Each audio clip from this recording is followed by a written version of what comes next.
Hello, everyone. Phil Gallagher of ThrabenU here, joined by a special guest, David Lance, aka Static Gripped, who took down one of the three Eternal Weekend Vintage events, the Mishra's Workshop event, with Shops. How are you doing, David?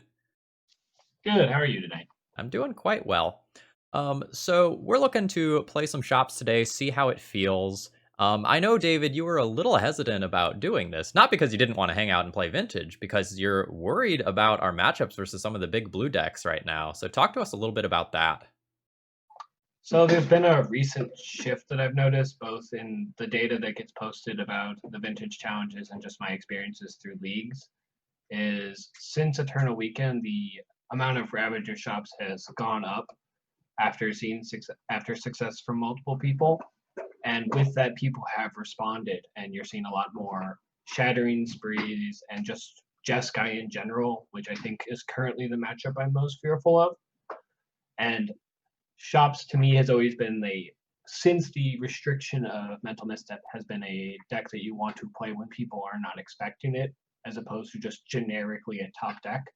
It capitalizes when people are low on basics, when you aren't seeing a lot of PO and their Hercules recalls, when people are looking to fight more of the Bazaar decks or putting more capital in fighting the Blue Mirrors. So not too long ago, we had the Hull Breacher shift. When Hull Breacher was all the craze, Shops was also good then, but now that that's died down, people have adjusted to what they're seeing more frequently, and I think that's where we're at right now.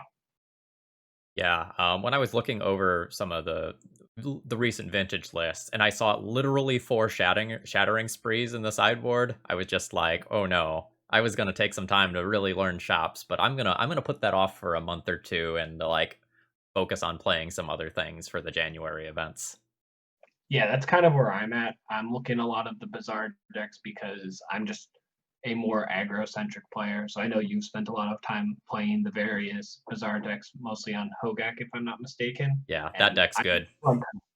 that's where I'm leaning in my current iteration. I'm not sure if I'm playing the blue version splash or just like the black green with the sideboard deafening silences. So, but that's part of my process right now. Yeah. So with the deck list at hand, shops is shops. We're playing the Arcbound Ravager variant, which means we're going to be beating down most of the time. If we ask the question, who's the beatdown? It's us.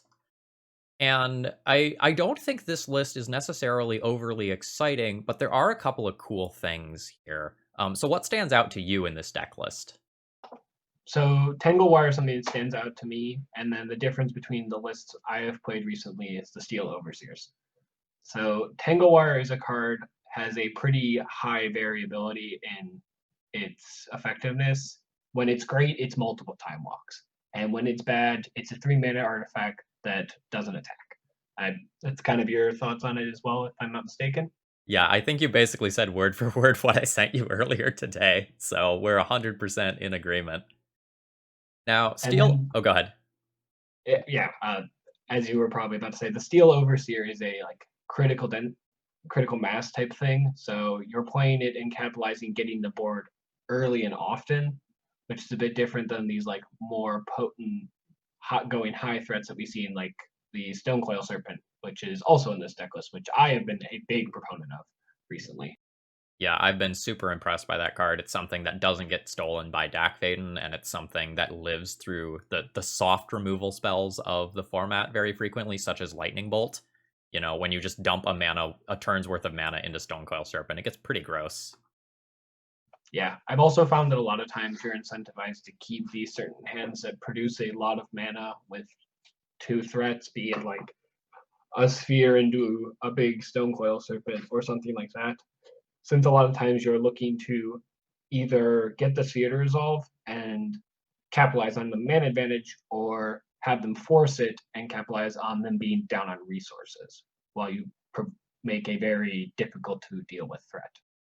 Yeah, with shops in particular, and especially these aggro variants, sometimes you begrudgingly keep hands that aren't quite where you want them to be because you have like a powerful restricted card or you have a really strong opener but no follow up. And we'll probably talk about this when we do mulligan decisions over the course of the video. But things are sometimes weird and you say, well, I'm going to keep this, but if I'm paired against this sort of deck, I'm in big trouble. Yeah, and that's just part of playing Vintage a lot in my experiences, is you pick your battles. You keep hands that have high upside, or you keep hands that win certain matchups that you expect more, and you accept that, if they have turn one Tinker, they have turn one Tinker. I'm dead. And you just move on. That's just the nature of the beast. All right, I think I've said what I want to say in the deck tech here. Do you have anything else you want to add? No, I think we have a nice clean sideboard, which I think is a big proponent of shops specifically, is how you have this very effective sideboard that's very poignant. Yeah, it knows what it's about. It knows what it's looking to do in certain matchups. I love it. So let's go ahead and jump into some matches. All right, so round one. Looks like we have a Mishra's Workshop in our hand, so I think we're going to be keeping this hand. Yeah, I'm pretty hard pressed to mulligan this hand. It has interaction against most of the top decks. The Wasteland and enough mana to do things with a threat seems very reasonable. Yeah, I think we're hoping to get on board, like maybe drop both of these creatures over 2 turns and then play a Tangle Wire and just like aggro to victory. Well, our opponent knows what we're up to. Yeah, unfortunately, Gataxian Probe isn't like super telling. No. I've been assuming Breach more often than not. It's definitely Breach is kind of where I'm at with this at this point. It's either that or it's some combo deck, but Breach has been the most frequent one recently. Yeah, Breach is probably the most likely. I guess it could be some sort of Doomsday deck. Okay, this is probably the Grixis Breach deck, is where I'm at with it. Night Whisper just makes it different than the Doomsday list. Well, how about a Sphere? We will cast the Sphere. Seems pretty cut and dry. Our opponent is casting cantrips. What if they cost more? Well, I guess the only decision is, like, do we play it off a Workshop or do we play it off a Tomb? I think we can safely play it off Workshop. Our opponent's playing Night Whisper, so they're not going to be playing Wasteland. I agree with your assessment. If we didn't draw the Sphere, I'm not. So the way I've been operating this matchup, because they're usually on one deck, is I've been in the blind naming Lotus, because most of the games I'm losing to Breach is when they naturally draw Lotus and are able to effectively breach out of nowhere without a tutor of sorts. Yeah, that sounds good. Like, Revoker is a really awkward card in Vintage because you're frequently put into these situations where you have to decide what you're doing with the card before you have information about your opponents. And, oh damn, that's really good.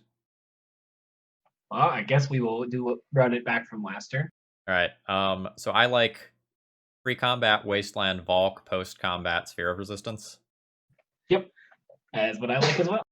This is just like some classic Death and Taxes shit right here. You're like, I will get rid of their land, then I will cast this thing that makes their life harder. Oh man, if you gush and return those to your hand and then I resolve a Sphere. Oh, okay. Never mind. That is also fine.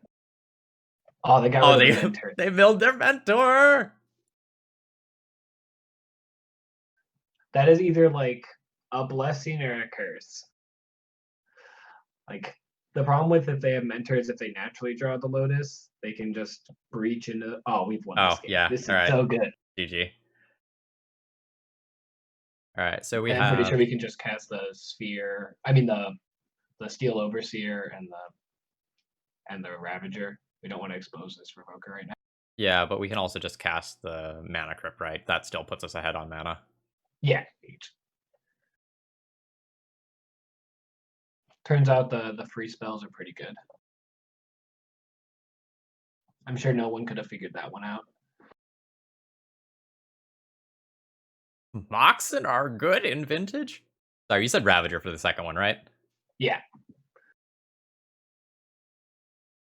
Just confirming. I don't think we need to be like scared of like Natural Lotus at this point. Like, it's still a very good draw, but like we have a Sphere in play. We're gonna have a lot of power. And this is just like more threatening if we're able to draw a Walking Ballista. Because like they get close to dead very quickly with that sort of draw. You a heads or tails, man? Oh, tails never fails. Hmm. Okay, I may have lied to you, but I definitely choose tails every time. All right, I think we're dropping Revoker and Trinisphere this turn. Yep, cast the thing so our opponent can't play Magic. It's always nice when you draw restricted cards well ahead. Yup. The Lotus. Definitely still Lotus.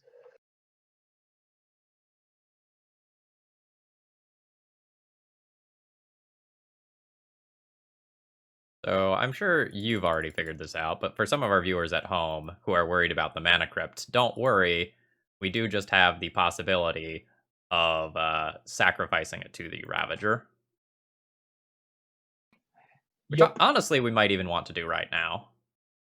Does it change our clock? Let's see. So we can hit for 2 this turn, down to 13. Could hit for 3, down to 12. No, it's probably not going to change the clock, right? No. No. We can probably eat it, but I'm pretty sure we're in the all roads lead to Rome part of the game. I agree. Our opponent has to hit running lands for it to be relevant. Yeah, our opponent's house is the writing on the wall. Yeah, this is just vintage things happening. Like when the shop decks win, it's usually not close. It's usually a landslide. Yeah, there's a lot of games where you win just like my opponent didn't even get to pretend to play Magic. And then there's the ones you get to cross the finish line with Mistress Factory. And those are my favorite, although less frequent. All right. In terms of sideboarding, what, if anything, do you want to be doing here? So I'm not of the opinion we need to sideboard a bunch here. I agree. In the past, I have sideboarded out cards that don't line up well against deck. They have a singular deck, which isn't big deal. So you can either bring in like a singular Ravenous Trap or a Mindbreak Trap. I haven't played much with Rav Trap against Breach specifically, but I'm pretty sure you're just supposed to bring in the Mindbreak Trap, and I would be boarding in that and then boarding out like the Chief of the Foundry or the Steel Overseer for a single copy or two. But you can also just press the submit button and be fine. Yeah, so we have cards that have relevant text here, but the question is, like, we want to be mulliganing to, like, Sphere of Resistance, Thorn of Amethyst, or maybe, like, Chalice or Trinisphere. Like, those are the things we're mulliganing to, and once we have this sort of stuff in play, the Mindbreak Traps and Rav Traps get worse. Yep. So I was of the opinion that we just click the submit button, so that's what I'm going to do. I like it. Usually I have like I've been playing with the Traxos in my list, and that's a very easy board out. I think this list is much better just pressing the submit button. Yeah, especially since, like, if you stick a relevant threat and then, like, Tango Wire or something afterwards, like, good luck. Well, we sweep this hand so fast. God, it's so good. Can I play Trinisphere on turn 1? That card's restrict. Oh, fuck. I'm terrified. I mean, the plan hasn't changed. It's just a little spookier now. Plan did not change. We will just keep playing our game. Yeah, that's a 2-for-1 that got the Black Lotus. Like, I accept. Deal. Next turn is going to be hot, too. Yeah, we could do some real nonsense next turn. So the question. Oh, well, go ahead. Yeah, so I don't know if we're actually supposed to be playing the Ravager or 2 Steel Overseers. I'm pretty sure it's double Overseer. Yeah, that was my impression as well. Like, just the ability to just have these counter machines, especially when they're so good with Arcbound Ravager, is beautiful. Yeah, this is a very threatening board for our opponent, who is down 2 cards. It's very good. Now, at any moment, we can just die. Or we can hit, like, some terrible sideboard card, you know, some Energy Flux level card, and, like, whatever happens, happens. We might have actually been supposed to play the Ravager to play around Energy Flux. That's a good This point. would have been a much better card here. Yeah, this is just like the like balls to the walls aggro line. Which I think by and large we're supposed to be taking, especially in this matchup. When they already have the Lotus available. Because like them using the first Oh, part of the Lotus gross. isn't oh this is awkward.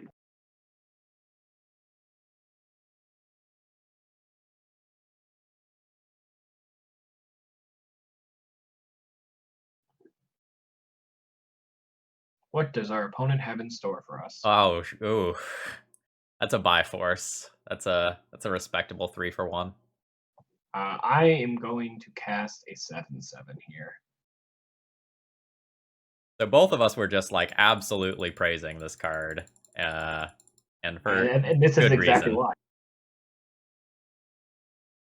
This is everything we wanted after falling behind a bit. Now our opponent is going to have a metric crap ton of cards, and very potentially can combo us off. We'll have to see what happens, but we have realistically a 2-turn clock. Hmm. That's not pleasant because that just gets breach. That gets breach, and we're likely to die. Not 100%, but pretty darn likely. I think drawing Revoker next turn would be a good one. Yeah. So Um, this can also come back from the graveyard at some point, you know, as cards like Mystic Sanctuary and Yawgmoth's Will and Breach exist. So, oh, are we dead now? All I right. think we are crossing our fingers at this point because we are not looking good. I think we're actually deterministic because they can Lotus for the Vamp. They might not actually have enough cards to do that. Yeah, the cards in graveyard are the limiting factor here. So if they have the Brain Freeze, I am deterministically dead, which they do. So just to briefly talk about this for anyone who hasn't seen this before, they Brain Freeze themselves, which allows them to get back the Lotus, which allows them to cast the Brain Freeze again until they can do it targeting us and kill us. We could pop out their graveyard and see what else they have for us. Yeah, so we see a Braid, we see Wear Tear, the Bifrost from before. There is a Gush.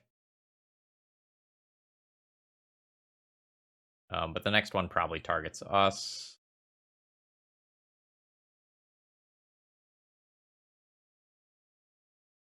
And once they target us, we can just concede. No Yep. reason to let them know exactly what we have in our deck. Yeah, so these are the sorts of situations where you do want to have something like a Rav Trap. Okay, that one is targeting themselves. Looks like the copies are also targeting them. All right, so there's the DAC. Another DAC.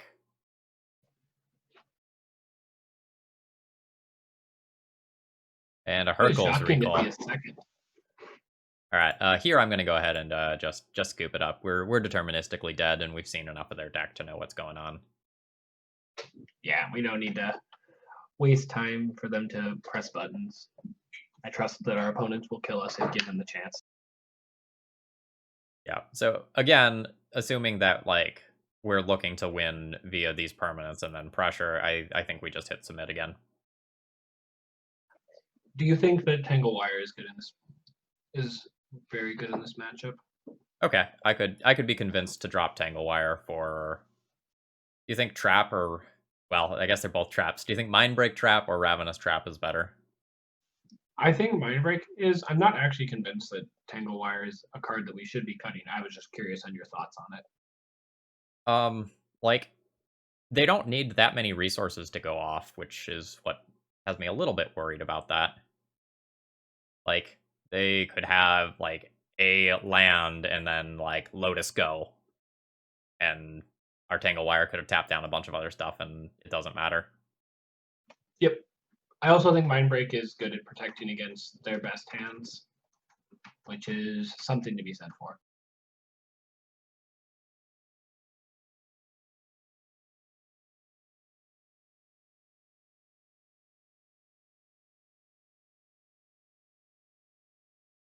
I think I'm gonna ship this one. Don't have Yeah. don't have much to do. Oof. Well, I guess we're pressing the mulligan button again. Yeah. I've So been. Go ahead. Sorry. so I think a big trap in Vintage is keeping what I call legacy hands. In Legacy, you would totally be happy keeping a hand like this, but in Vintage, when everyone is just like pod racing all the time, I think you need to dig a little deeper.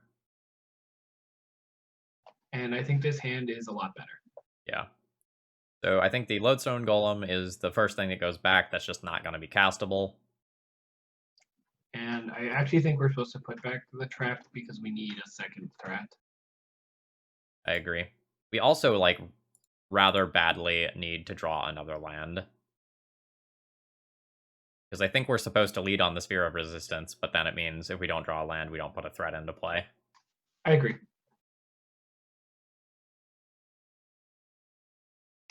The deck is like very high in mana sources though, so it's not something you should super worry about. You can just like have faith the deck will draw mana sources. It's like 20 something, 24 if I recall, but I'd have to double check that. Yeah, we should be like 40, 45% to draw a mana source next turn.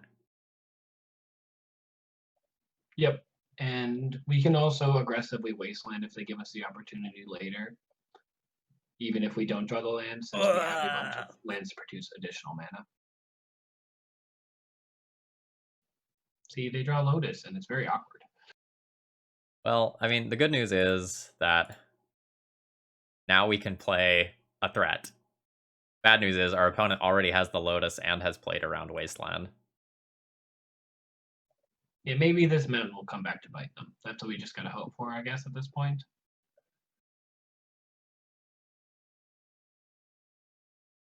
We don't have a blistering fast goldfish or anything, but this will produce power.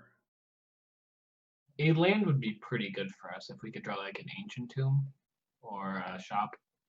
Would not be a terrible draw, and also a lot of creatures would be reasonable draws. I think we're in a pretty okay spot if they don't have a good hand. Obviously, if they have a good hand, we're just kind of here for the ride. Well, That would quantify as a good card to draw. our opponent has used 2 removal cards like very, very aggressively, and hopefully this comes back to bite them. And like they miss a land drop, I get to wasteland. Now we get to cheer for them to cast Preordain. Yeah, and it's kind of weird that like again we would be very happy to draw a land now. The ability I to would love to draw more Wastelanders or the Strip Mine. That'd be cool, but there's a lot of options we have at the spot that are reasonable to draw. Yep. Love this. This is what I'm here for. It's unreasonable how often in shops, when your opponent casts a Preordain, you like cheer with excitement. All right, no shuffle on the ponder, so they found something they like, but they also like know they're going to get wastelanded. Oh, just fucking That's a good disgusting. one.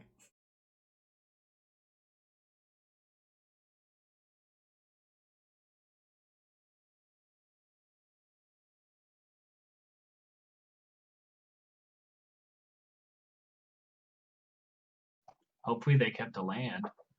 I assume they did. Yeah, like it's onboard information, and if they topped with that, oh god, they didn't. All right.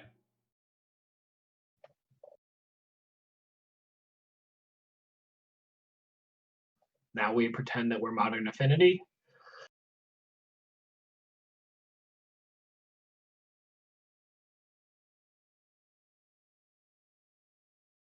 So next turn, we probably just start attacking with the Steel Overseer, depending on what our opponent does. I'm a little confused about the keep with Ponder. Maybe they ordered it wrong. That's a possibility. Like, they might have found some, like, Force caliber card that they just couldn't shuffle away, and they're hoping to find the land later. Oh. Cool. So we can animate and then make a 3/3, and then we tap.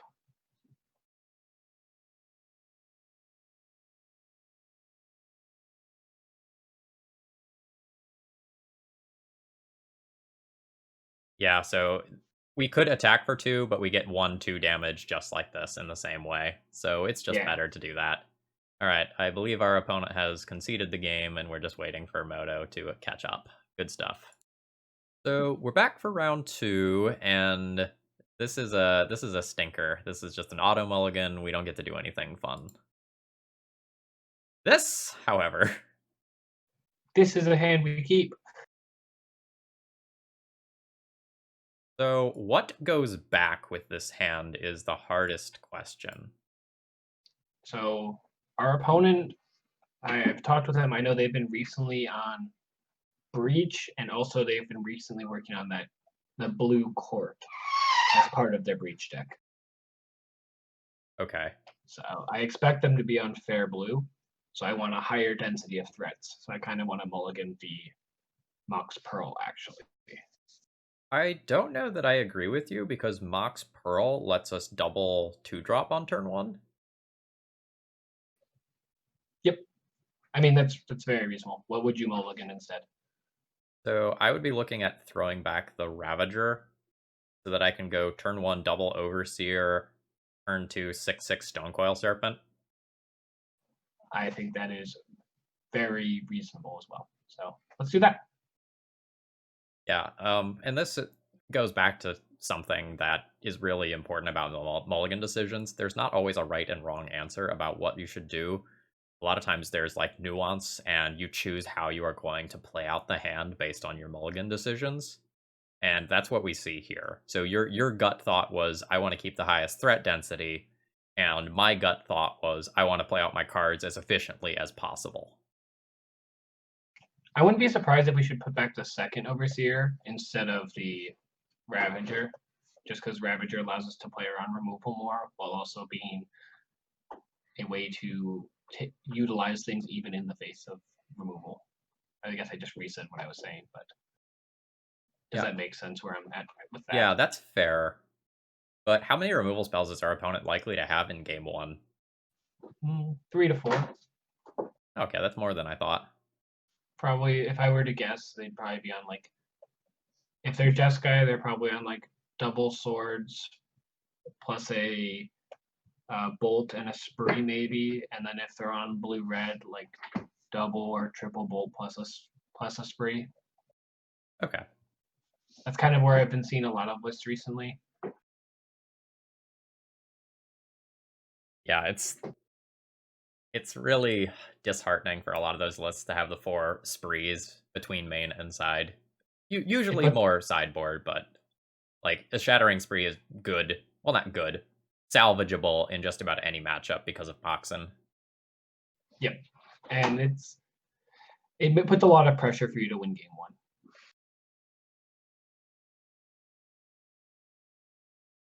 And we're confident that your connection is good here. We're not accidentally lagging out. Yeah. Let's do a quick test. Yep, Okay. I'm good. I've gotten paranoid about that and then came back in the middle of a challenge and I was like 8 minutes behind because I did not realize I was the one lagging. Yeah, at least when this stuff happens on Moto, you get like a chance to like figure it out and fix it. When it happens on Arena, it's just like, uh-oh.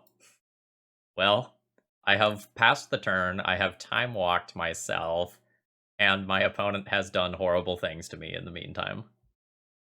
This is awkward. Yeah, the tournament settings do not aid well to real life happening. Yeah. So whenever I'm just like casually playing on Magic Online and my girlfriend like knocks on the door and says, "Hey, do you have a minute?" When it's Magic Online, it's like, "Yeah, sure. What's up? You need me to take something out the oven? I got it." When I'm playing on Arena, it's like, "No, no, hold on. I will come out in 2 minutes, but I can't." It's like it won't let me.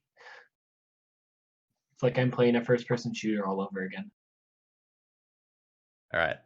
I accept that what you said about Ravager might be correct, but I wanna keep the hand as I imagined it and see how it plays out. More power to you.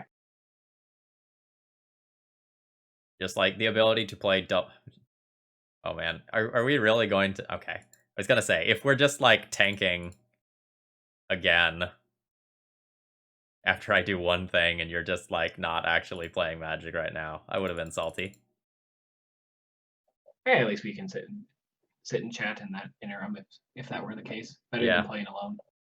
yeah, I don't care. Like I haven't gotten to shoot the bull with you like quote unquote in person since SCG Con. It's been a hot minute. The first one. Oh yeah. Ugh. Because the third one was supposed to be this year, unless I'm miscounting. Because it was definitely the 40 duels one, the first one. And that would have been in 2018. Yeah, so that would.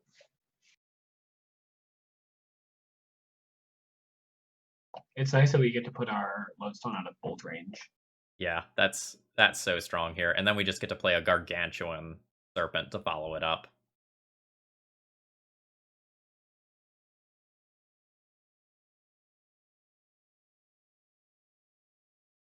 Yep, speak of the devil. There we go. Oh god, just so much power. We have the snakes.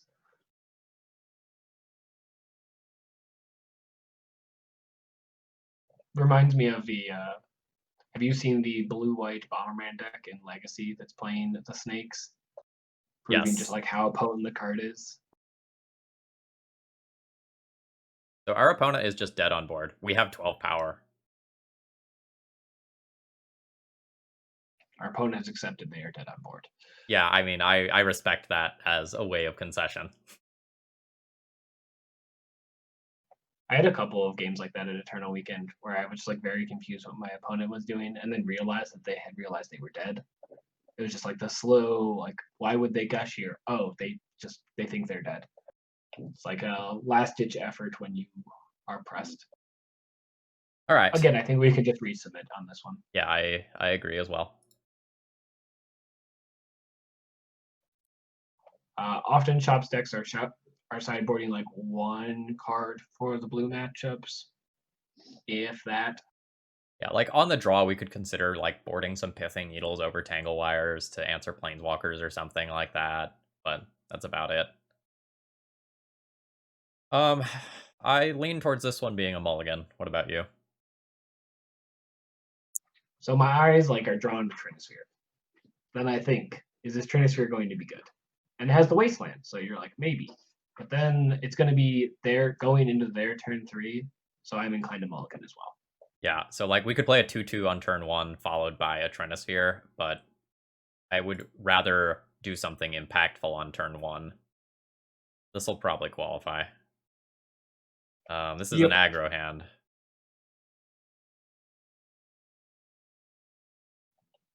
So, what land are you mulliganing here? I think I'm shipping Ancient Tomb. I think I want to lead on this into Overseer, then play Tolarian Academy.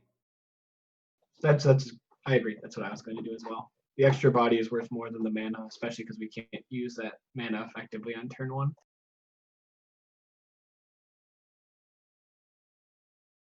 I say this as we proceed to get like our turn 1 dazed or something into like at best 2 days deck, but such is life. Yeah, I do think we still play. It's interesting whether or not we play the Sapphire around a days because like we play Mishra's Factory. Oh no, it's fine. Like there's weird sequencing things that can happen here, but like we kind of want the Sapphire to resolve because it's important for Tolarian Academy reasons. Yep. At this point, I'm kind of wondering if our opponent is like double queuing in a prelim or something like that. Or just, handling other things and they accidentally got into this match or something like that effect. It happens. Yeah.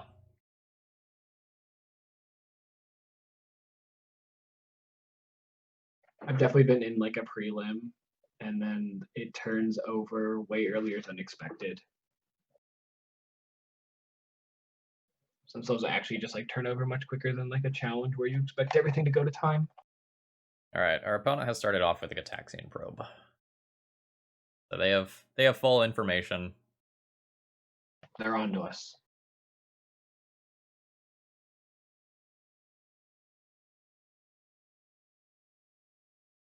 Well,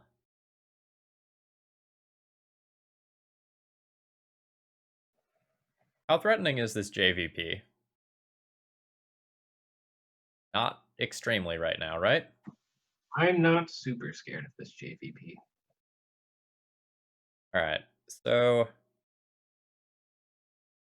we I can think, play the workshop and then drop 2 creatures onto the board this turn, let the workshop get strip mined, and then still have Tolarian Academy. yeah, that's where I'm at with it. I think if they want to go down on mana to take off the workshop, we've gotten a lot of value out of it, and Tolarian is doing a nice workshop impression anyways.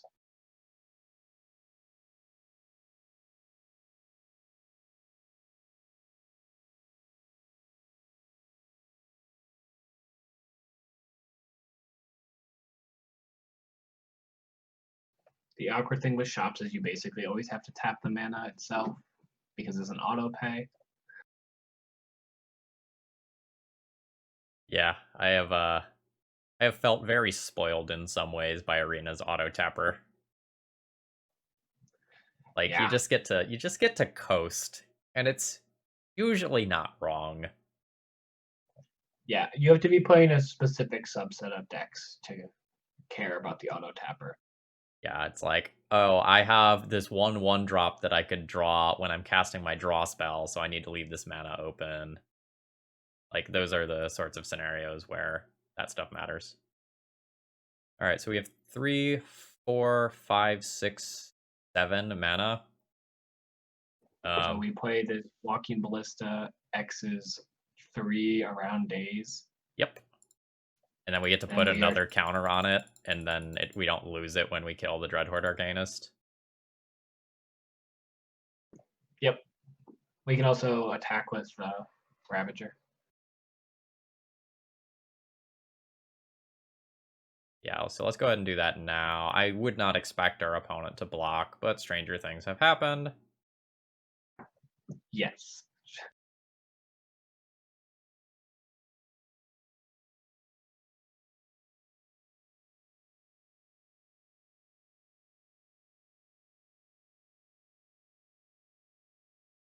I don't think we need to shoot until they put something we really care about. I guess we should shoot now. Doesn't really change anything. Yeah, so What are you there thinking? is... I'm thinking about this. So, like, that can transform. We could sack Sapphire to Ravager, and then sack Ravager to itself and kill both of these. I'm not against it. I think it's probably actually correct. Sacrifice an artifact. I choose Ravager. Yes, I would like to Yes. sacrifice that to its own ability, though I do appreciate the prompt. I don't think there's anything more like terrifying than activating Ravager on Moto. Like, oh man, if I'm an idiot today, I lose it all.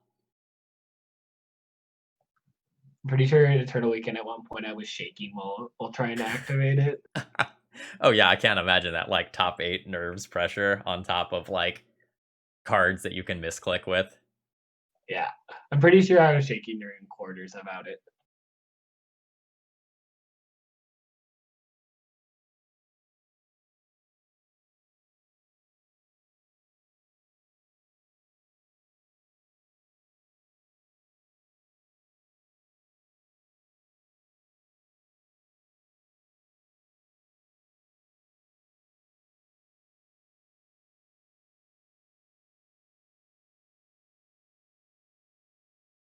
Yeah, this is Okie doke. This is not the end of the world. Like, our opponent should be pretty much tapped out. Well, are we supposed to Tangle Wire here? I think we're supposed to Tangle Wire and just hit for 2. Or maybe we're supposed to... I want to cast Tangle Wire. I'm just not sure if we're supposed to be tapping the Steel Overseer or if we're supposed to be attacking. probably it's probably fine to attack with it. Because this Tangle Wire buys us like 2 turns. And if we tap on the 3rd turn, we will have gone up in damage. We'll be on the same damage, so we should just attack to play around a removal spell. Okay, sounds good. Yeah, because we just don't get paid off for a long time.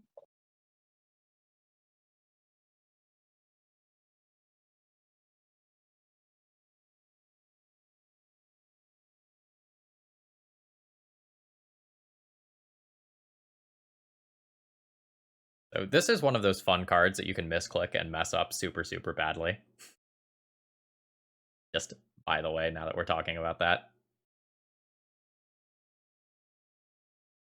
Our opponent's Wasteland is pretty good here. Now we need to tap, like, we have to tap our Steel Overseer in our upkeep. Yeah. All right. We'll just accept it.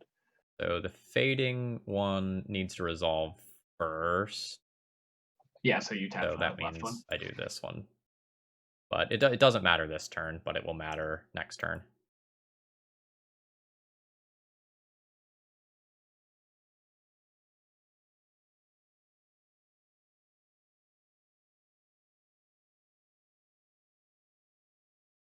We're still in a pretty good spot here. Yeah, so next turn we start the beats again.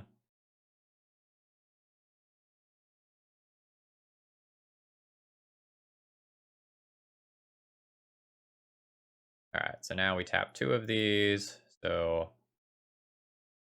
do you think we're going to draw a land or not? Because if you think we're going to draw a land, we tap the Ancient Tomb. If not, we tap the Factory, right? So we can cast the Ravager. So I kind of want to tap Tomb Tanglewire, because if we miss on a land, we still just use Factory to... well, no, we want to attack. Yeah, maybe we should just tap these 2. Yeah, let's not play the odds here. Well, that'll be good later if this game continues. I don't necessarily expect it to, but our opponent's also only on 1 card, which is pretty good for us. Yeah, and that's the thing. Like,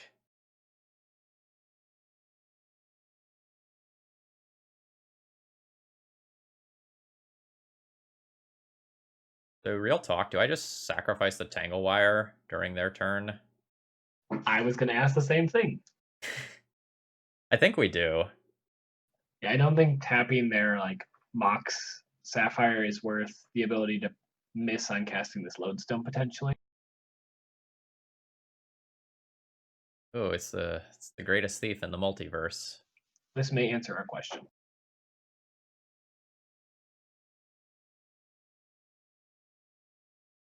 Their deck isn't crazy here. Like, it's obviously good. Yeah, so we stack. Because they're going to have 3 mana regardless next turn. This is like twice that we just like do this. And now we just have lethal on board. Yep, and our opponent sees the writing on the wall. Good job, Mishra's Factory. Way to be threatening. All right, round 3. I'm going to whack the keep button here. This hand is gas. Good hands are good. Yeah, so we're going to get turn 1, Workshop, Emerald, plus Ravager. We have to play the Ravager first, and then we have 2 follow-up land destruction cards. Like, this is Ravager's just gross. best friend. Yeah, the ballista laser is Very much appreciated. And given that they're mulligan, it is fair to assume they're probably on a Bazaar deck, which is also good for us with our strip mine wasteland hand.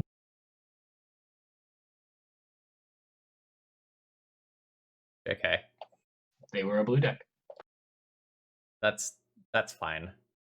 Like, we have a lot of very good top decks, plus, like, unless they just go fetch pass, we're blowing up a land. Dang it. I mean, fetch pass is also fine with us. It means they aren't casting restricted cards.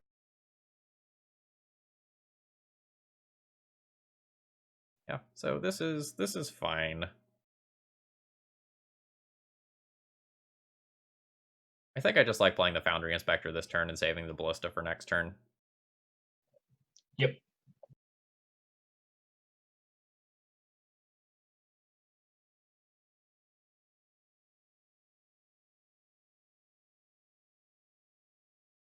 And the 1/1 beatdown commences.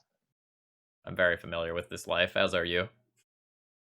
Sometimes your 1/1s, they turn sideways. Arcbound Ravager even does the protecting of the team. It's basically Mother of Runes, right? That's how that works. Turn sideways just like Mom does.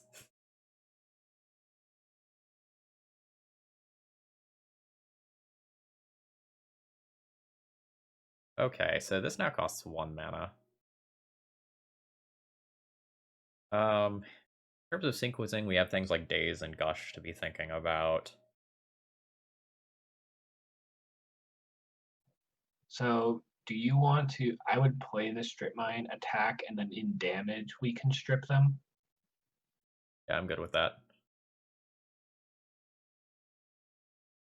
Make sure we have a stop in damage if you don't. Oh, I We have do. one. I have played with enough Umazawa's Jitte to need that stop. It's a very important place to hang out. Underutilized step, I would say. Everyone knows the upkeep and the end step, but the damage and the end of combat step, very underutilized. Yeah, and then you start playing with Maze of Ith, and it's like, oh, I have things I need to be doing, huh? Need to maze my Night Reliquary so I can fetch up another land. Need to get up to some nonsense. Just gush and return those lands. Nothing will happen. I won't have like 10 power on board. I swear. Nope, I would never do such evil things.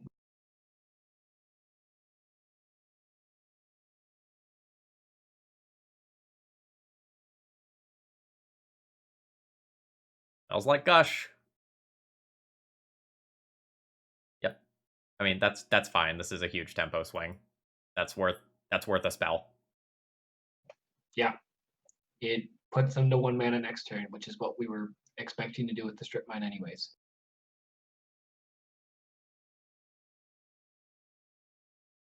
Alright, so we are playing against a breach deck again. Oh, Assassin's Trophy. That's interesting. Interesting. It's crazy that they're playing. Maybe they're on Oath as well.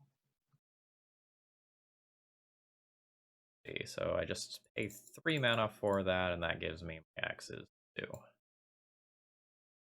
Yeah, thankfully we don't have to do the whole Trinisphere with Inspector nonsense. Ugh. It's not good. The interface is not great. And it got worse. Like, those sorts of things don't usually get worse. Oh no. One of the recent-ish Magic Online updates made those sorts of things just miserable. Yup. The same goes for the Aether Vial change where you had to click the trigger onto the stack. There's no way to auto do that. I don't know if any one Magic Online thing has made me as angry as that. It's pretty bad. Like, you don't notice it until like you have sub 5 minutes on the clock, and then it's like, oh my god, this might be the difference between my win and loss. I have 3 vials in play. Damn it. You've lost. I don't think you can win. All right. Do we board? So they showed us green, which leads me to believe they're probably Oath, where I tend to want to bring in traps just because I want to get them because it's our worst matchup usually.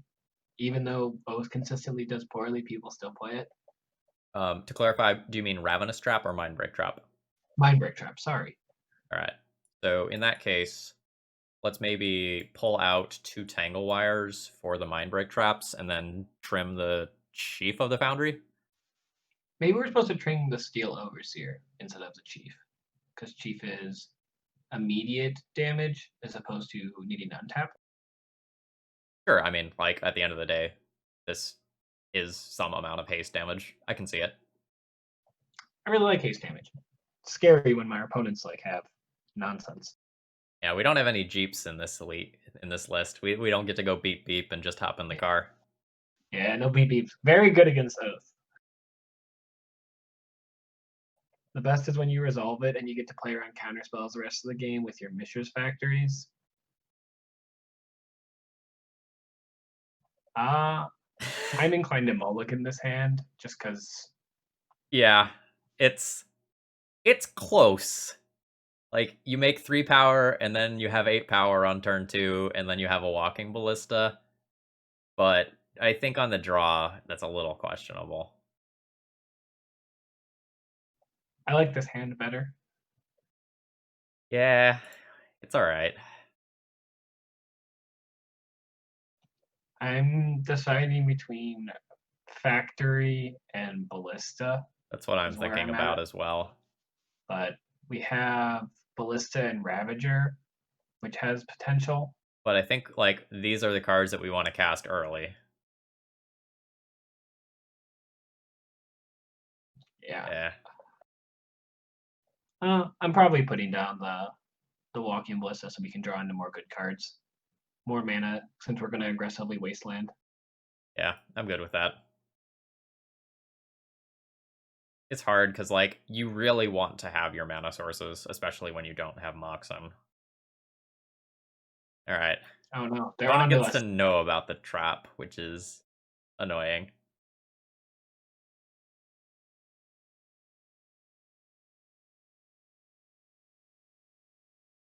They get to know about all of our nonsense. They know about our wasteland too.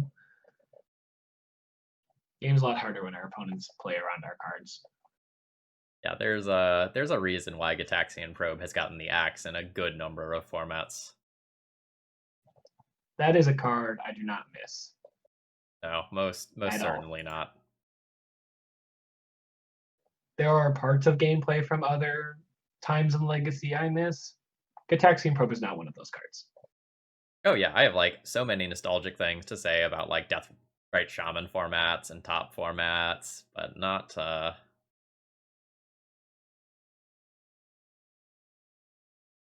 You can't stop me! I made a trigger. I did a thing.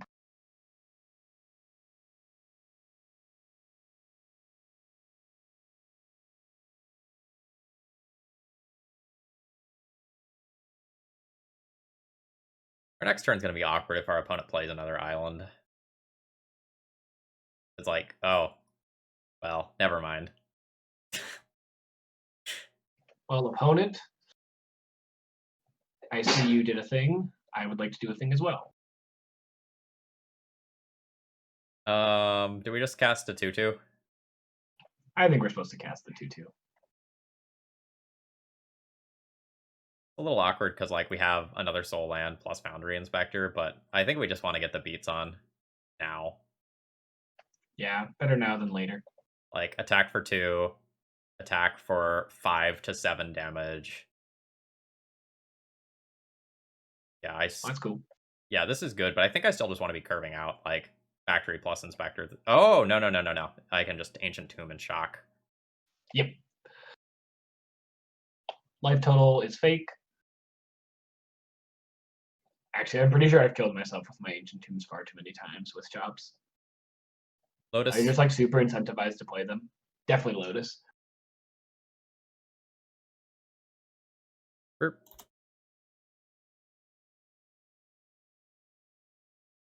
I'm also in the camp of sometimes you have to cast Revoker on turn 1, and you just name Lotus in the blind.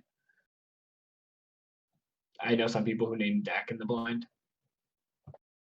Yeah, I like to name the most powerful card that I can most of the time. Like, the thing that if my opponent has it, my gut just goes like, ugh. And that's usually Lotus when you don't know what your opponent is playing. I mean, sometimes they cast not good spells, but other times I fear for my life, so we try to avoid those.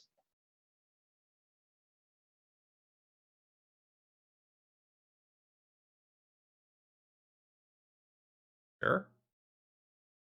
That is acceptable, opponent. Like, I still have 4 power. Like, I'm still okay with what's happening.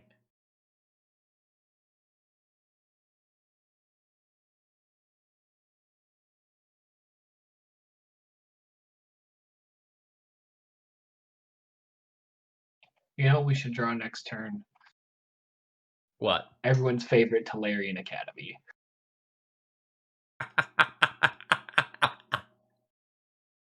That's comic. Look at me. I am the control player. I have the counter spells. That's how that's supposed to work, right?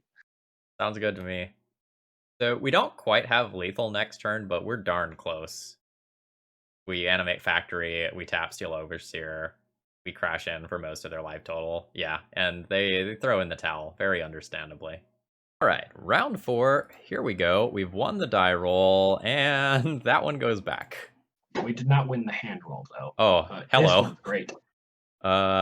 3 up to 4 mana. Oh god, no, there's also Foundry Inspector. Oh, yeah, I just think we put fuck down yeah. Factory. I do too.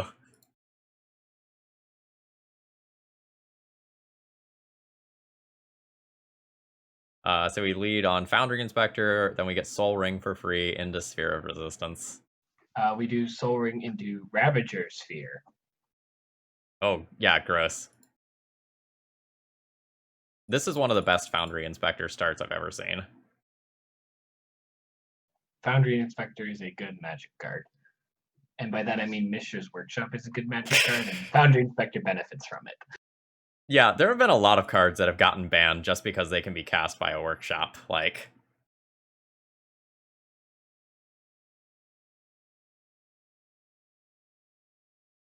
alright.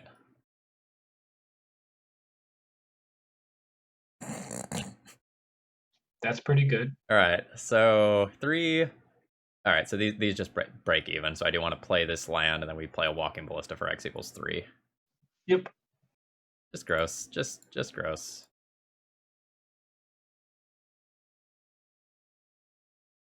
There are probably some draws that kill our opponent next turn.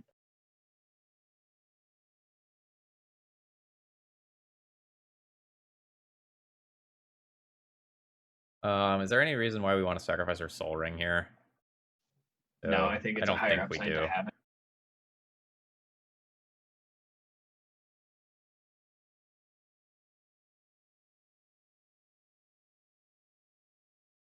So if we draw another Walking Ballista, I think they're dead next turn. Actually, I'm certain they're dead next turn. Oh. So this is a Ogak Vine list. Of some sort? Yeah, there's a Stitcher Okay, supplier. I was going to say it could be some like humans variant of sorts.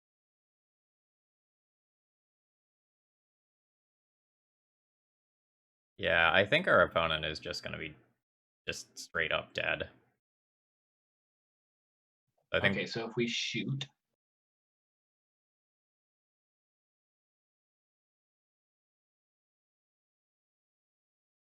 So we have to play around Force of Vigor, though, which is an awkward part of this. Not this turn. Because of our sphere. Well, we can't sack the sphere for the kill, is what I was saying. Oh, Sorry. I see. I didn't vocalize that while thinking. All right, so 100% of the time we're killing the Stitcher supplier, right? Yeah, we're definitely doing that. Like, we just need to get that out of the way. And then if we sack our 2 artifacts, so we can cast Revoker and then sack Revoker and Soul Ring. I think we named Deathrite Shaman. So that puts us into 3. We sack. We go to 5 on the Walking Ballista. We attack for 8. It puts them to 7. So they're not dead yet. So we just attack like normal.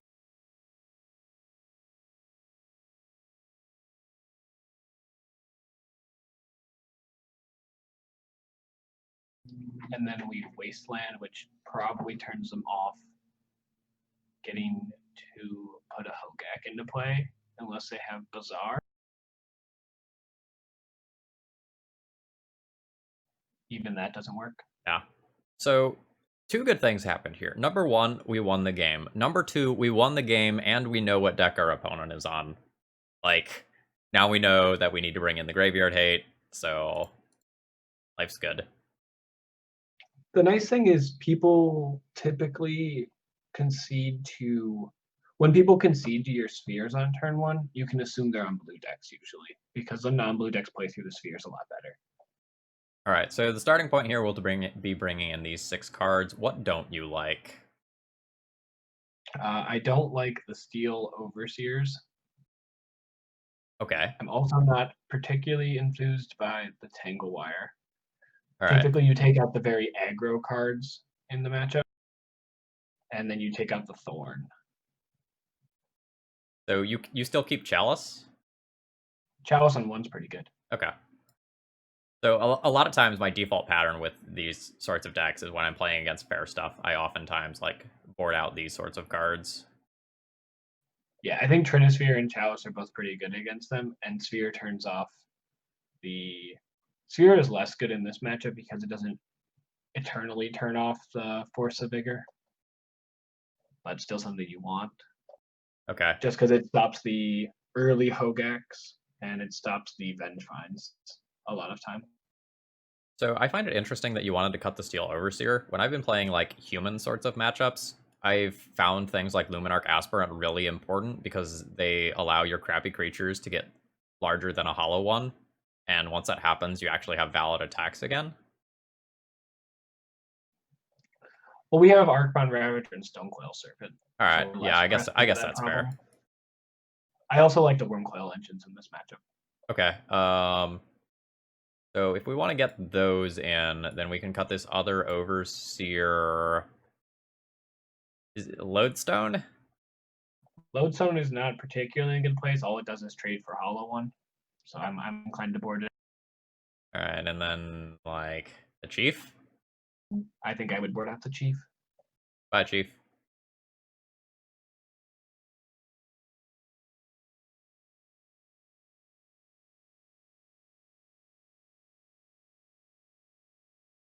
So this is a matchup where we might mulligan an average-looking aggro hand for a better hand that has hate.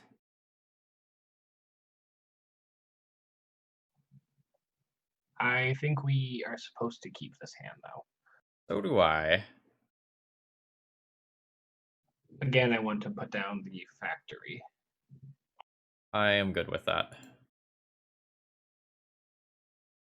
If our opponent has a good turn 1, they have a good turn 1. We don't get to do anything about that with this hand. Yet. Oh, but pass, though. Well, this is awkward. It is very awkward. So how do we best play around Force of Vigor? So I'm not so much worried about the Force of Vigor as I am the Wasteland that's sitting on the table. Yeah, it's like the combination of these cards is like we can't extend either way very well. Because into the Wasteland you want to put things onto the table, but you also don't want to put too much onto the table. I'm inclined to do the Ravager because the Sphere gets really awkward with our Ancient Tomb getting wasted. I agree. This is not what we want to be doing on turn 1 in this matchup, but the onboard Wasteland is just so cripplingly brutal. If we play our own Sphere. Turn 1 Wasteland is very scary.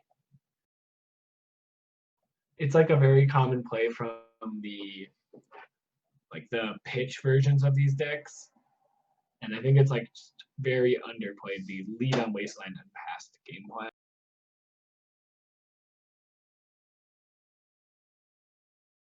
Yeah. Like, being locked under a Sphere of Resistance is not good. Being locked under a Trinisphere is often worse. Ugh.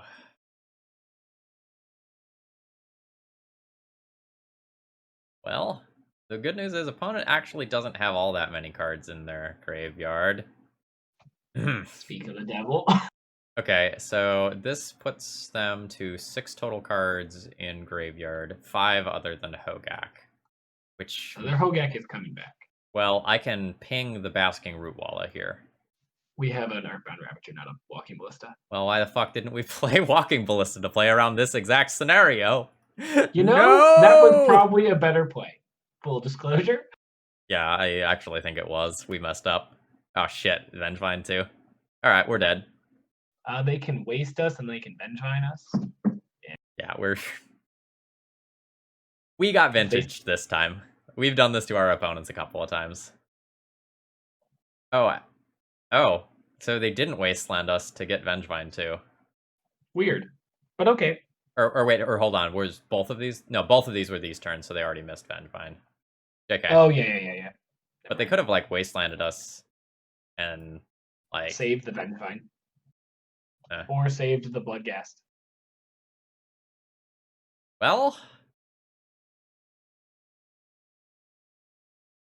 we can cast a Stonecoil Serpent that kind of blocks Hogak. But honestly, I don't know if we have any realistic outs from here. We can cast the Foundry Inspector, and then next turn, if we draw like a Lotus. Yeah, well, they didn't wasteland us. We need them to not wasteland us. All right. I buy that. Like, they didn't waste us yet, and I'm not sure why they didn't do that. So. Yeah, I don't know. Like, I understand that some people want to wasteland the workshop. Fuck. All right, fine. Okay, we can concede. So the 3000 IQ play there was, I'm leaving them with their land, so they cast another thing that I can get with Force of Vigor. Their line made sense. I'm pretty sure they were in the random game actions beat us part of the game. Yeah, that's fair. Run it back. There is an option to board out some of these Revokers for Needle since it also hits Bazaar, but I'm not convinced we can go that far down on creatures. Yeah, if we want to do that, I think we need to like cut Chalice. Yeah, I don't want to cut Chalice. Hitting the Deathrite Shamans and the Stitchers of Fire is pretty good. So yeah. I'm going to send it back with this. Yeah, I think Needle's totally reasonable to bring in, but then we like probably cut like Chalice, Trinisphere, and I don't know, like 2 Revokers or something. Or no, there's only 3 Needles. Or like cut Sphere of Resistances or Revokers, but I don't know, like every early creature you cut just like is one more disruptive element that's not there. Yep. Well, we're keeping this. Awkwardly, second Leyline basically does nothing. Yeah, we put them both into play, right? There's no reason to keep it in hand. No, we're not playing to draw the Lotus.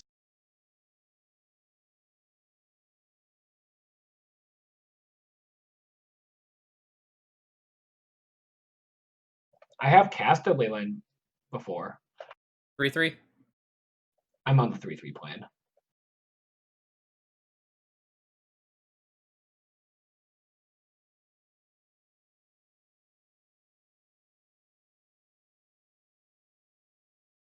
Oh no. Oh, okay. We're fine for at least a turn. I thought our opponent was like stopping there and thinking, well, you know, we have Rav Trap. That's pretty good, right? Yep.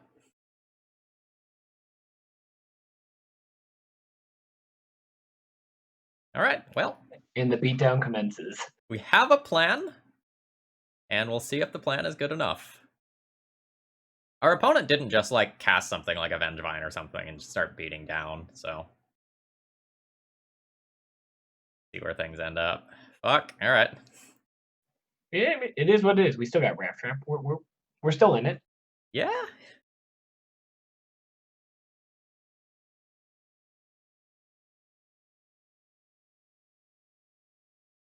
Okay. There are worse things that could be going on right now. We just passed the turn. Yeah. I don't even want to play this out because of another, like, Force of Vigor taking this and the Stone Coil at the same time. Yep. I think this deck is pretty favored against us. I think it's a good reason to be playing Hogak Vine, is you have a favored matchup against Shops, which is pretty popular right now. Yeah, and our opponent is also just, like, avoiding their graveyard. Like, they maybe could have played this game without Force of Vigoring our graveyard, like, to be honest. Yeah.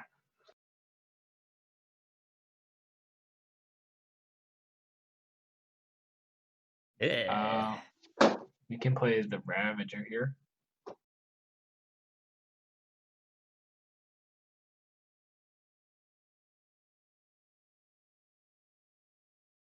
And we want to hold this back, I guess. Yeah, if they attack him, we can block the hollow one and sack onto it.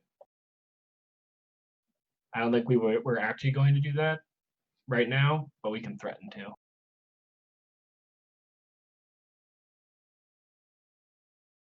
Yeah, I guess, like, holding it back stops the Basking Root Wall attack. I mean, they can pump. Yeah, but it threatens. Like, we could sack the Ravager to itself, put the counters on Stone Coil, have a 4/4 that eats this. Yeah. Not that that's necessarily a great line or anything, but it's a line.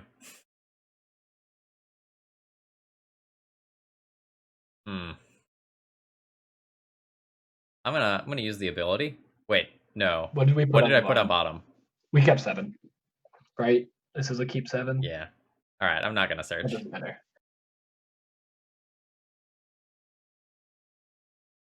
Oh, no attack from the opponent with a hollow one. Hey, I'm good with that. Cool. We can play a 1/1.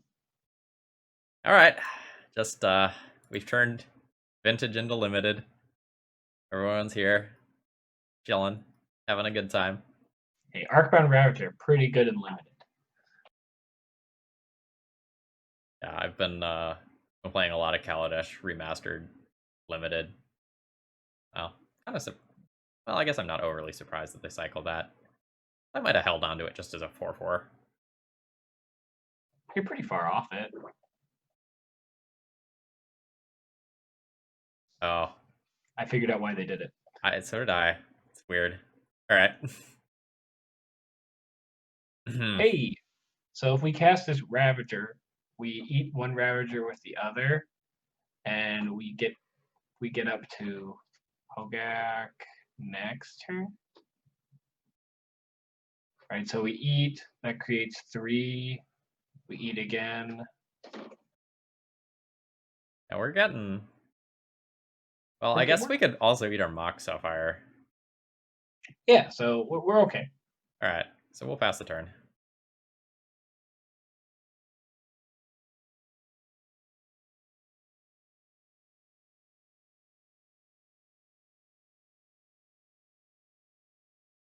All right. So Okay. we actually have to do this math now. All right, so we sack this to this. That's 3 counters here. And make that 4 counters here. Okay, so yeah, so we can put the counter from the modular onto the coil, and then so there'd be 2 on the Ravager. Sack the Mox into the Ravager, Ravager's up to 3, and Stone Coil's on 4. We sack the other coil, sack over. It's definitely 8. We sack everything, but it's definitely 8. Yeah, so we want to block Hollow One with a Ravager and then big Stone Coil here and then do everything, right? Yep.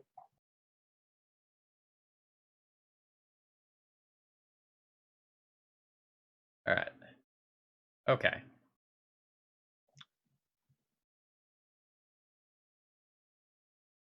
So I will sacrifice An Arcbound Ravager to Ravager. And I guess we can just modular this directly onto this guy. Yep. Doesn't matter.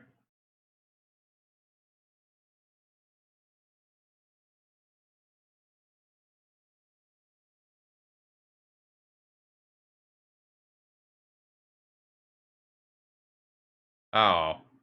Oh, they have swords to plowshares. Well, I guess we... That's the punish for doing that counter that way. I was not expecting that. So Yeah. we stack that one to the other Ravager.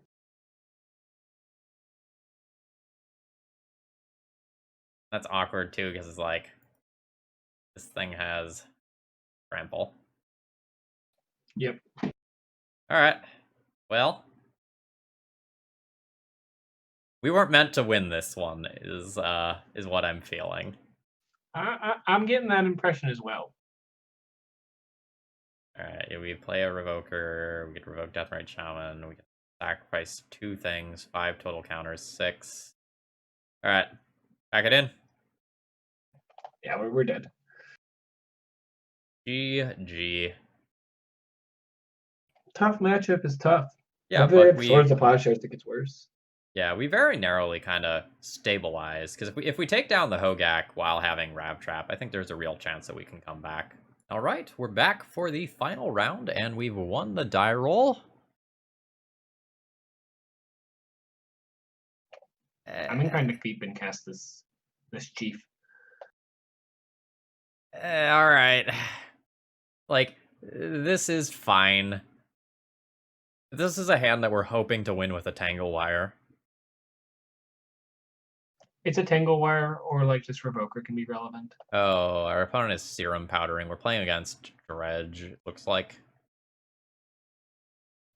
Or maybe the like Hollow Vine variant with all the recursive creatures.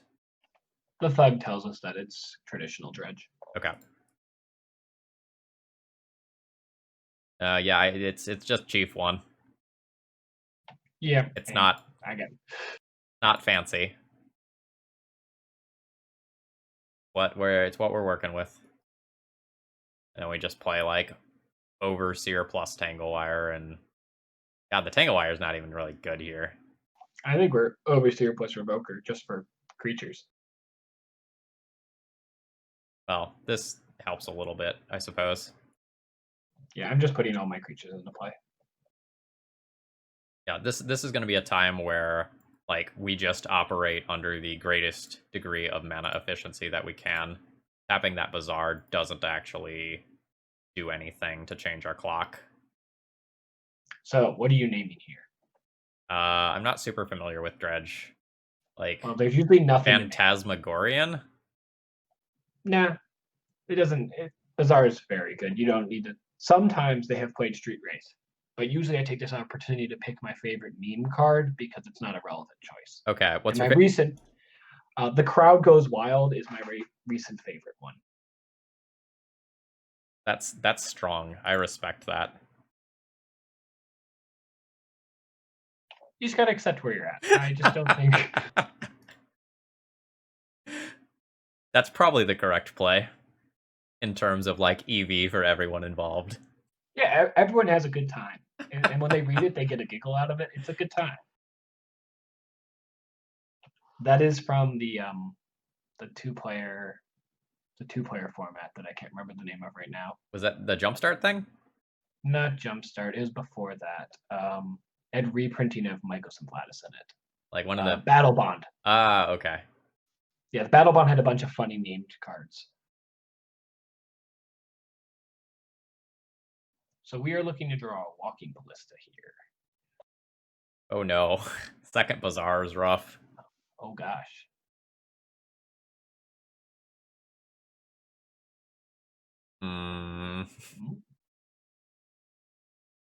Bad things are gonna happen here. Have they hit they've hit a therapy, so they can therapy twice and then Hogak us? Yeah, there's 2 bridges in there.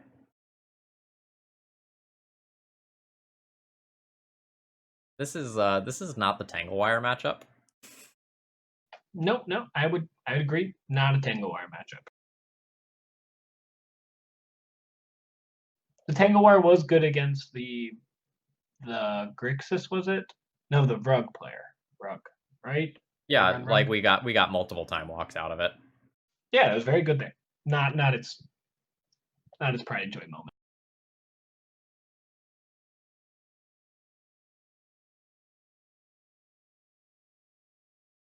So I assume this deck has Force of Vigors and post sideboard. Oh no, JK, they're in the game 1 deck. Why wouldn't they be? Card's so good. I really do not like the design of Force of Vigor. That card was like this much too good. It's just very hard to play around with like a variety of traditional graveyard hate, and it made it very easy to play with. But we can presumably concede at this point and go to sideboard. Yeah, We're not winning this game. I'm fine with that. Let's let them return all their fun things. Oh no, it's just the same prize amalgam that they triggered 4 times. JK. Not as cool as I thought it was gonna be.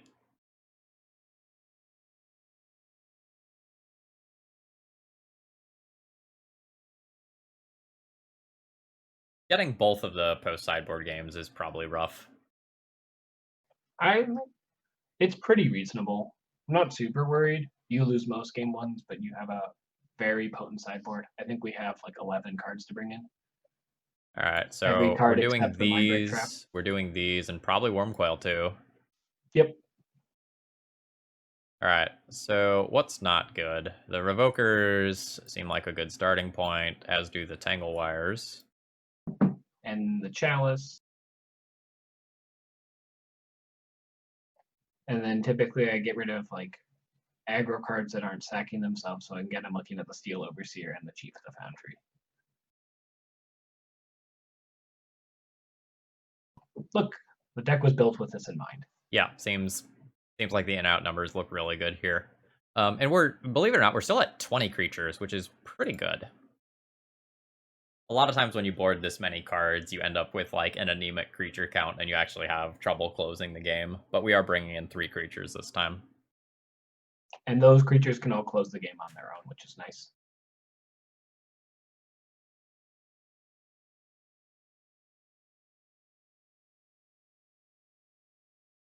What do you think of this hand? This one's real close. Like, Sphere plus Wasteland is pretty potent, but the clock is medium. I think this clock is very fast. Really? Well, I guess we do like a 3/3 on turn 1, and then we create 5/5 on turn 2. Yeah, I guess that's fine. Well, the clock's a little slower if we Wasteland a Bazaar. It is, but it's still a pretty reasonable. All right, so you want to keep this? I'm pretty sure we're supposed to keep these hands. Okay.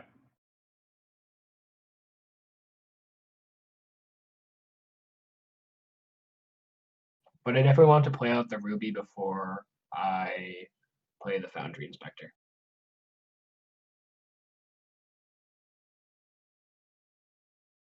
Say that again? I want to play out the Ruby before I play the Foundry Inspector. Okay. That way I can cast my Sphere of Resistance without having to cast my Ruby. Because if they time it properly, they can Force a Vigor at the Foundry Inspector. Okay. Gets out. All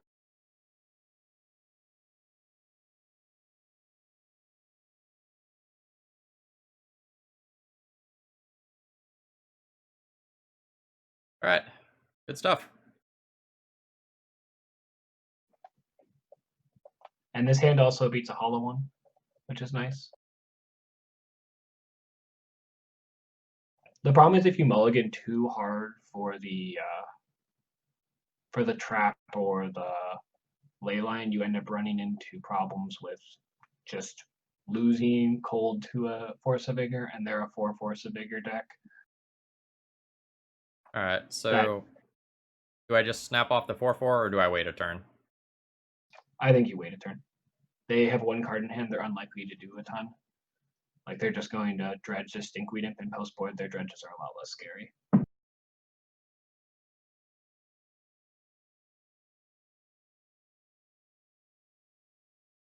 Yeah, like there's an Icarid and a Shambling Shell in there right now that playing like a thug. Yeah, we're good with where this is at. Tomb I or Factory? think I want to do Factory and just make a 5/5. Wait, no, we have to do the Tomb. You lied to me. Wait, no, this is No, still it's a 5/5. still 5/5. We get +1 -1. I just had a heart attack. It's okay.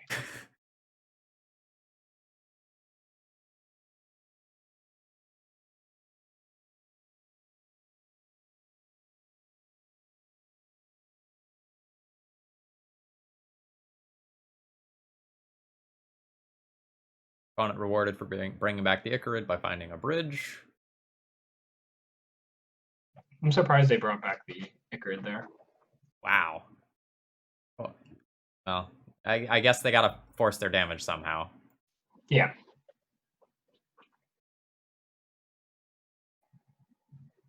We're looking to draw a Walking Ballista or a Stone Coil for 0 or a Wormcoil Engine.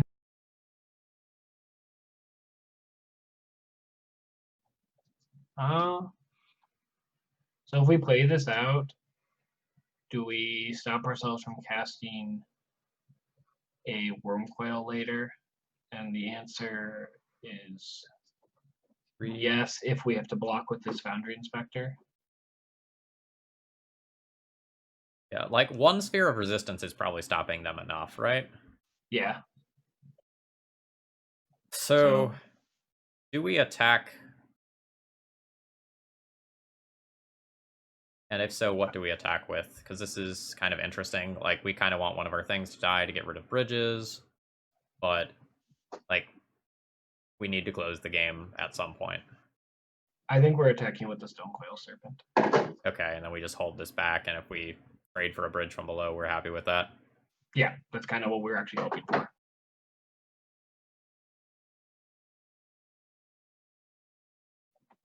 We also have our Factory to trade, or just wall off a zombie. We can wall off a zombie and then trade the Inspector for a.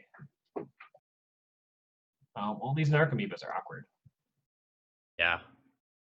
The flyers are a little bit spooky in terms of our life total.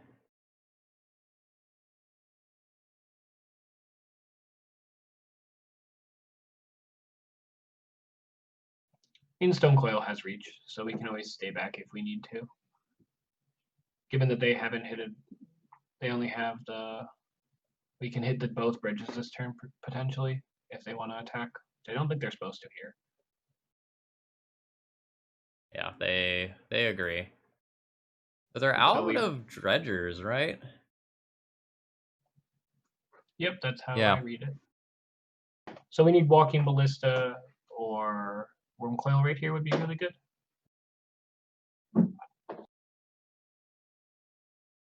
So at this point, do we kind of have like 4 free turns? Well, and they might just turn armies sideways and try to kill us that way. Yeah, I don't think we. Well, that's nice. So we can play that out and name Bazaar.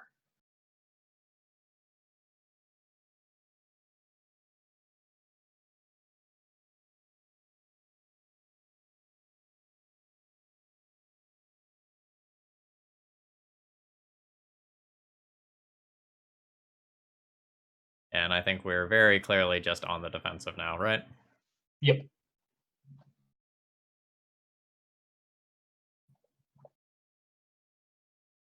But we have like 7 good draws and 3 draws that are acceptable in the Stone Coils for 0. Even like a Wasteland on our Mishra's Factory is an acceptable thing to be doing right now.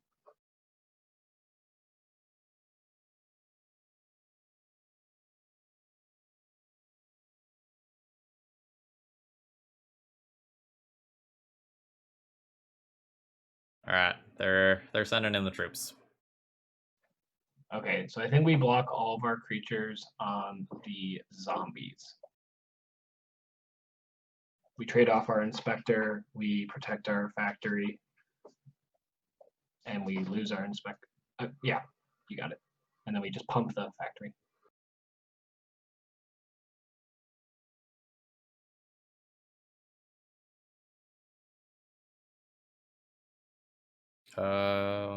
Yep, looks good.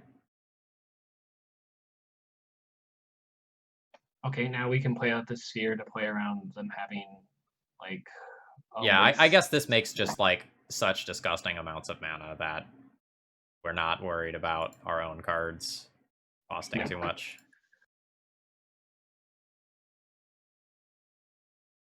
And then we're still on the defensive here. We're just looking to draw a relevant card. Sounds good.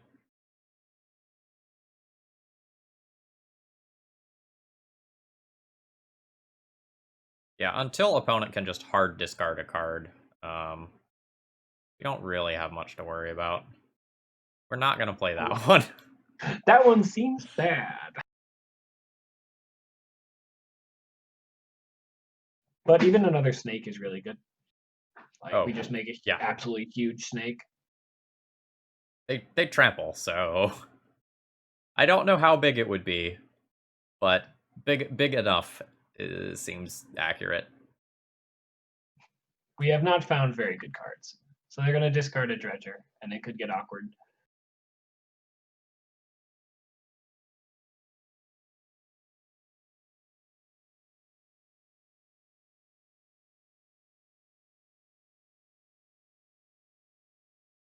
Deck, please. Deck, why?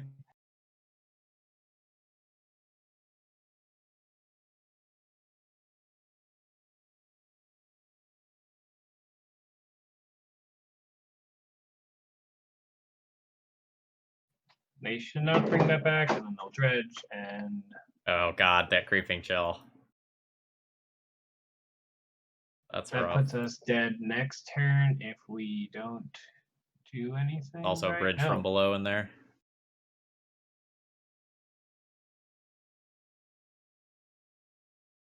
And now, like, they have enough cards where they can just keep rediscarding that Stinkweed Imp every turn. One good card, please. That was not a good card. All right, feels like we're dead. We have lost to the slow inevitability of the dredge deck. Yeah, but we had like 5-6 draws where if we would have drawn a relevant card, we could have been winning this game. So oh yeah, and it could have been so many. Oh, just the creeping chill to finish us off, huh? All right. GG. I would have even beat our worm coil. Rude.